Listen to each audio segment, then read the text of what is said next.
Guess what, kids? It's me, Anansi. Turns out I'm still alive for some reason, and I've decided to make it your problem. Congratulations. Welcome to the channel where we're not allowed to have fun or enjoy anything at all. Nope, we do not have fun here. Let's talk about Marvel.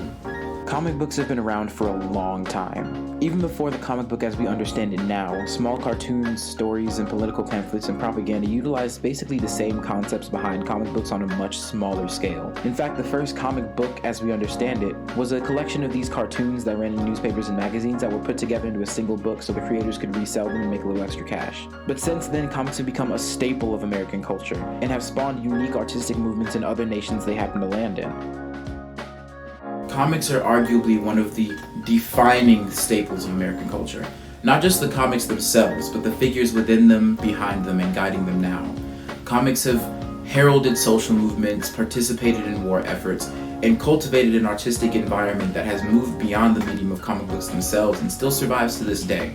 But nowadays, there's a constant debate about the nature of comic books and comic-related properties and their relation to politics. A lot of people rightly feel that politics have been interfering with comics and our ability to enjoy them. And they're absolutely right. American politics being shoved into movies and films and comics have degraded the comic book industry and ruined our ability to enjoy comic books. And that's what we're going to talk about today. And obviously, I would be remiss if I failed to shamelessly plug my Patreon, the thing that buys my groceries and my weed.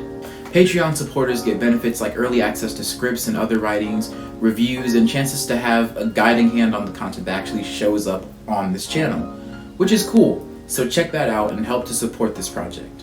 And without further interruption, let's talk about the history of politics in comic books and how they've just been shitting all over the art form for a hot minute now.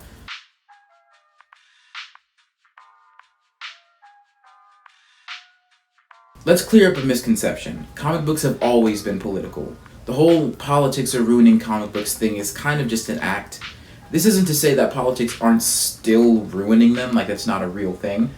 Just that there's always been a political tint to the content that comic books had. One of the first major comics in American history was Action Comics #1, Superman. Published on April 18, 1938, Superman as a character in this era served two purposes: solidifying the American ideal into a particular figure, and also as pro-American propaganda. In the early period he was conceived, he represented American ideals and had a pretty strong anti-capitalist tilt at times as well. This was during the time period before and during World War II, like the late 30s to early 40s, and Superman's creators were both Jewish men, a fact integral to his story, which was inspired by the Jewish refugees fleeing fascism in Europe, and took inspiration from the Bible and Moses as well. Superman also faced, and still faces, a number of villains that exemplify anti-capitalist sentiments. Marvel also provided anti-Nazi propaganda with characters like Captain America and Namor. In fact, comics for a period of time were one of the main ways American culture talked about itself in its own history, especially in the occasion of contextualizing war and political struggles in a sense that a younger audience would understand. This trope would go to interesting places, like Green Arrow's sidekick suffering from drug addiction in 1971, Nixon killing himself in front of Captain America in 1974, based, and a mass of horribly racist anti-Asian propaganda to coincide with the violence against Asian Americans during World War II, Vietnam, and the Korean Wars, and all of the other horribly violent, imperious, genocidal bullshit committed by the American Empire. This is actually an aspect of comics history and figures like Stan Lee that we don't talk about enough. The way Asians are portrayed in comics throughout their history is pretty fucking horrifying, and honestly, it's quite literally on the same level as like Jim Crow era depictions of black people. Not that comics have always been very generous to us either.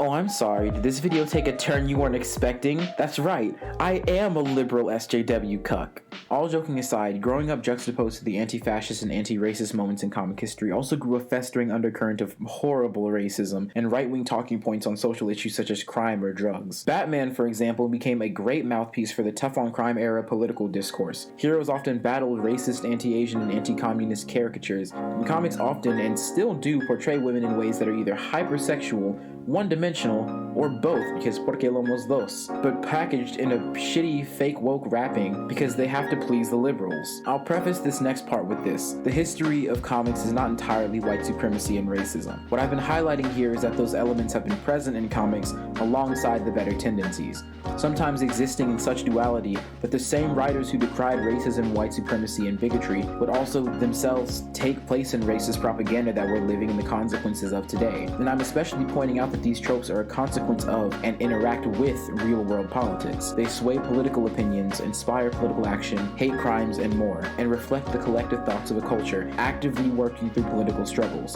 This is simply what all media does. Everything we write, play, and sing is part of the human race having a massive collective conversation about its own existence. We are life contemplating life, and the things we create reflect that. I'm not making a sweeping moral judgment, or at least I'll keep those to myself for the most part. It's pointed out in the History Channel documentary on superheroes and also hinted at by comments from people like Alan Moore, but the very concept of the superhero itself is representative of the fascist undercurrents in America. The mythology and aesthetics of it, as well as the underlying philosophy of violence and domination being what the world needs, is very reflective of elements of fascism. If you already understand America as a fascist country, you can already see it. But when Superman fights for truth, justice, and quote-unquote the American way, and does so in cartoons where he's basically just beating up people of color and serving as American propaganda, you start to understand a certain view of what the American way is. Brutality, violence, and white supremacy. And throughout the history of comics, this element would constantly do battle with its more left-leaning tendencies. This conflict is embodied in, for example, Young Justice, where Batman's more intense and borderline abusive fascist methods are debated. Batman represents a method of thinking cultivated by tough-on-crime era America, representing the government cracking down on crime by any means necessary. This is a vital shift, because he'd largely stepped away from those darker portrayals during the era of the Comics Code Authority, harshly censoring comics. Before that era, and much more after, Batman embodied a very simplistic view of crime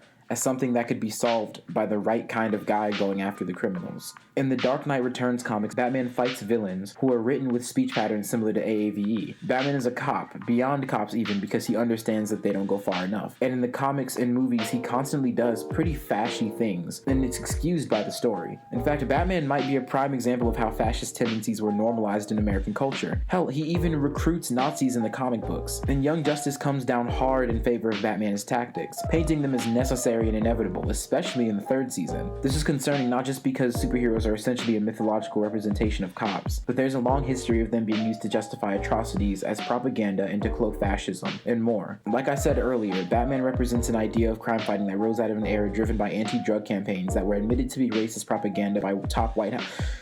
Just tap the damn sign. Marvel would depict those same tendencies Batman had and much more accurately in Punisher, a character who is, in the comics at least, consistently a sociopathic monster who doesn't care about actually saving people, just killing people to satisfy his simplistic view of justice. Punisher's not written to be the good guy most of the time, which explains why cops like him so much. Alan Moore would do the same with Rorschach, who's also a Nazi, and also has a lot of fans who completely miss the point of the character because they're low-key fascists themselves. I highlight this to point out that those who demand comics be free of politics fail to understand that the history of comics is inherently tied with the history of politics. Things like the Comics Code Authority, formed in 1954, that affected the comic book stories for decades, were political. The stories that inspired the CCA and the stories that rebelled against it decades later were all political. Comics were written by people contextualized the political climate they lived in. War, immigration, drugs, corrupt companies, conspiracy, police violence, racism, and more. All of these things defined comics throughout their entire history, regardless of what side they fell on, either as propaganda or as pushback to propaganda. And even when they were politically neutral, that itself was a political statement, and all of the politics that we've just mentioned being a part of comics history are still going on to this day. So with that out of the way, let's talk about two political comic book stories going on today. The Jordan Peterson shit and the new show Falcon and the Winter Soldier. So the other day, Jordan Peterson posted a screen cap of a comic book on his Twitter. The comic, written by Ta-Nehisi Coates, features Red Skull spouting right-wing rhetoric similar to the things said by people like Peterson. It also alludes to Peterson's book Order and Chaos, which is bad. Jay Pizzle took issue with this obviously, writing on Twitter, and part of the discourse was saying how portraying characters like Red Skull, who are Nazis, in ways that make modern right-wing figures out to be the same, waters down the term. And I think that is a take that's horrendously misguided. We watch this year as the same crowd that supports Jordan Peterson and Trump committed lynchings, defended police murders and violence, escalated anti-Asian violence and rhetoric during the pandemic, and literally attempted a coup. Peterson's work is more popular with the right wing, including the extremists. This isn't an opinion, it's just an objective fact that Peterson doesn't want to accept. For proof proof, take a scroll through his Twitter followers. It only takes seconds to find pro-Trump extremists who still deny the legitimacy of the election, transphobia, anti-maskers, and more. It's pretty obvious where the people who support his ideas come from. So honestly, Peterson's anger here is confusing, because objectively his rhetoric appeals to and attracts the far right, to the point you'd almost think it was intentional. It's a waste of time to pretend Peterson's outrage is valid. We are living in the consequences of the rhetoric of people like him. Coates' comic isn't slander or disrespect or the product of a paranoid left. It's the comics doing what the comics do, portraying a side in a cultural commentary brought on by the current political climate. The issue isn't that they don't want politics in comics, it's that they don't want any ideas that argue against theirs in comics. It's not no political discourse, it's only our political discourse. But this section already has enough Lobster Man bad, so let's move on now. Finally, the real reason I made this video. That's right, kids. This is now a Falcon and the Winter Soldier review.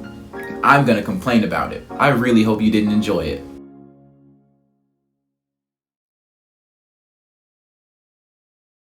Falcon and the Winter Soldier is propaganda, like, really blatantly, and it makes it hard to enjoy.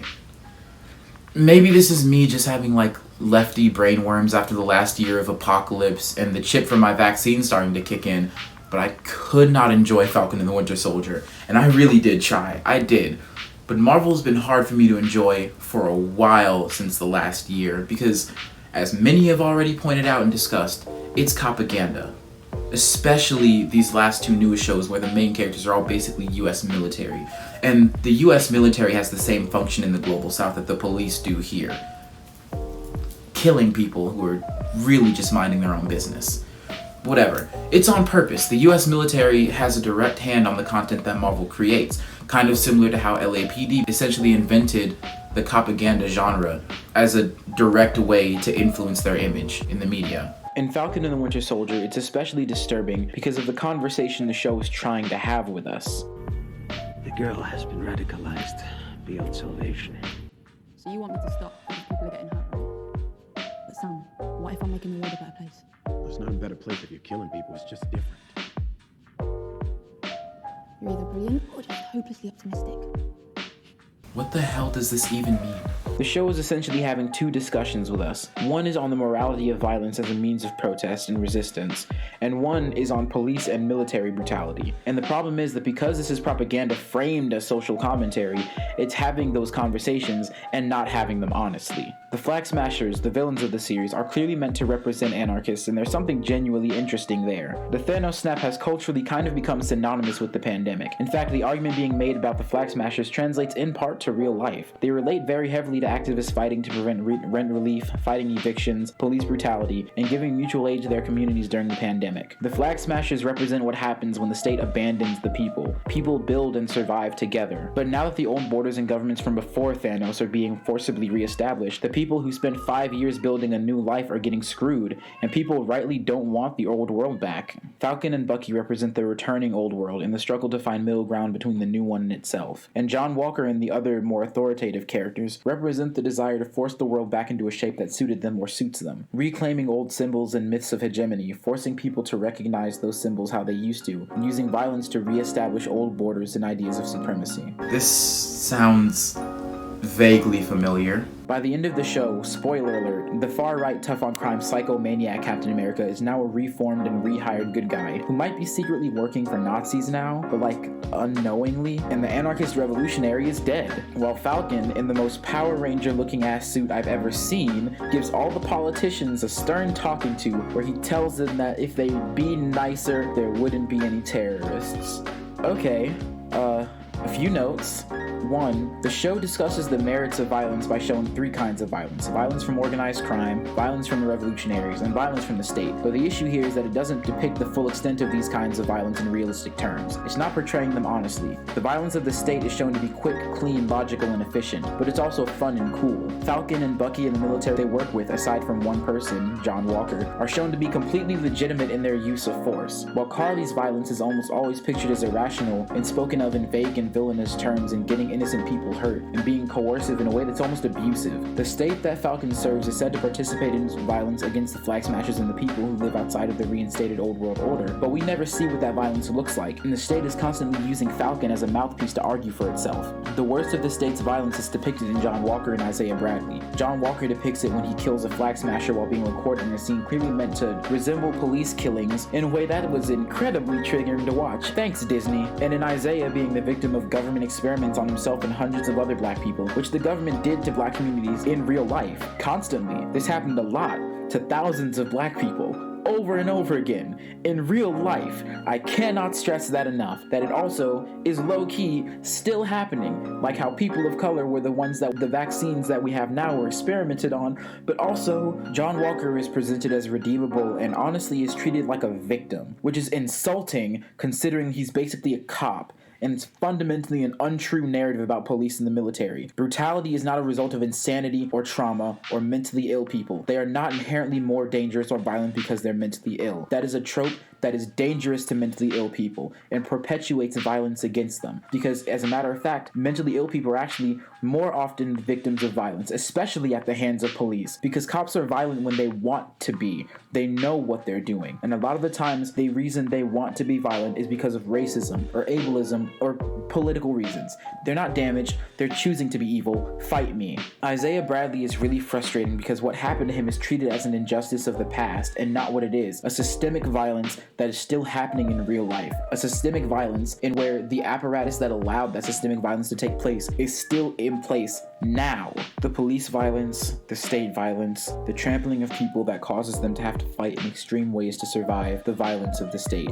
Those things don't go away because a guy in a militarized riot suit with a paint job asks them nicely. Carly is portrayed as villainous for being violent, but in real life, people like her are driven to violence by unjust violence. No one was throwing rocks at riot lines until they'd already been shot and beaten and assaulted when they weren't throwing rocks, when they were being peaceful. But we aren't shown that violence, just like the state doesn't show us police violence once it stops being good for their ratings and for capitalism. The fact that John Walker is rehired actually depicts a very real problem with real-life policing. Officers who are fired for misconduct can just get rehired somewhere else, assuming the police union doesn't force the department to give them back their job. Derek Chauvin had 17 use of force violations. Many cops who get famous for brutality are only famous because the people who live in the communities they police recognize them for past occasions of violence. The fact that the show legitimizes that practice is disgusting. The show tries really hard to comment on issues of race, but refuses to use words like white supremacy or racism, refuses to acknowledge how state violence is racialized, and depicts it as an issue of the past and only acknowledges it in the present in the most vague of terms.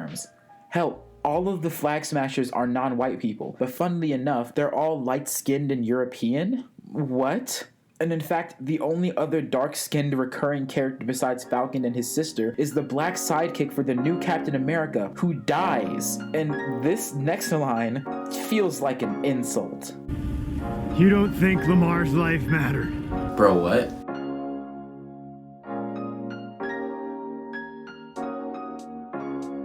I don't write these things to suck people's fun. I feel like people think that, but truth be told, I feel like a lot of people feel this way. And a lot of my friends who used to love Marvel, like I did, can't enjoy it anymore because the propaganda is so intense. And we spent a year getting hurt constantly and watching cops get away with crimes, and it gets really hard to buy into propaganda when you've witnessed what the propaganda exists to hide. If you don't currently hate me and you're not typing an angry comment on this video right now, maybe subscribe. Check out my Patreon where the script was posted early along with other writings of mine. And give me money for cat food and antidepressants, which is code for weed. Anansi out. Peace.